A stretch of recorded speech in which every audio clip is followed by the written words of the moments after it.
Hello friends, Sarah here from the Centre for Mental Health. Well, what can I say? For us in my family, we've been isolated now for I think 8 weeks, and it's tough. It's tough because we don't really know what's going to happen next. And I think that it's even tougher for those people out there who are trying to navigate their way through this situation, either on benefits, in temporary housing, trying to manage their jobs, trying to manage their families. There are all sorts of really difficult things happening to our society, to our people. And I think that our role at the centre has very much been in the background. We continue to do our research. We continue to help government and decision makers understand priorities and need. It's really difficult because there are so many competing priorities out there. We know for many other conditions and experiences, it's really hard to find the space to get your experience and needs heard and understood. For mental health, there are similar concerns. I think for me, the biggest concern of all is the issue of health inequality. I speak about this all of the time, and I know that some people, when they hear me talk about it, might rise there or kind of roll their eyes.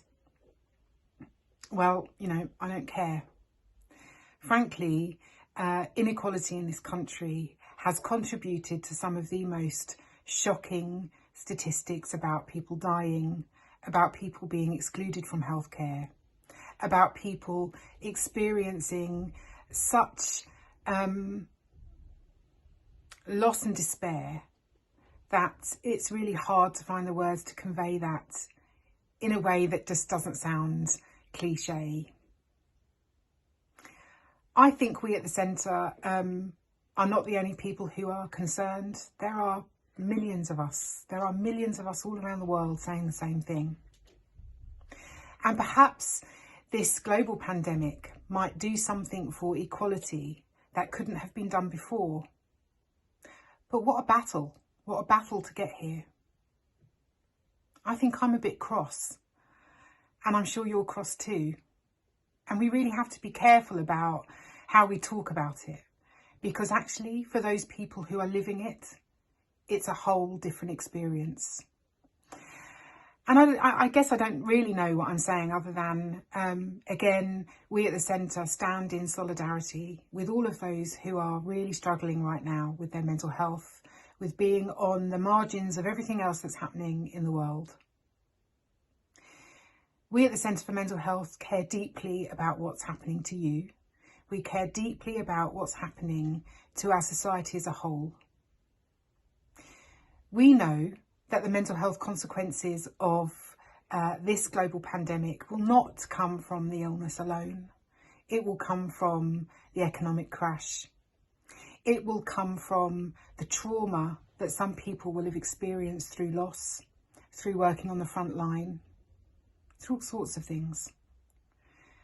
And so we are gearing up to really understand what the long-term mental health impact will be. It's important to say that we're not rushing out there to be making kind of bold, vast claims about what we think will happen. We're looking at the research. We're trying to understand what the data says. We're listening to people. We're listening to people's experiences and their,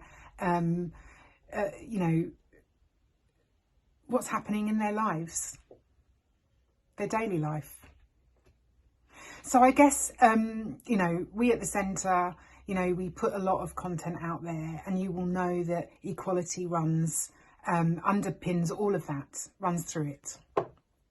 I can tell you now that never have we before been so assertive or clear about what our expectations are of government and of policymakers, of organisations, of communities.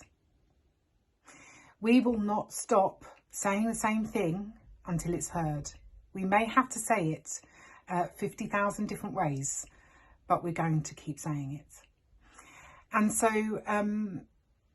I just kind of want to say You know, we're with you. We understand that things are difficult. So I'll end this video just by saying, do keep in touch with us. Do let us know how you're getting on. Do let us know if there's something you think we're missing, something we should say, something you want to hear. We're keen, as always, to know. We don't have all the answers. So much love to you. Stay well, stay safe, and take care of each other.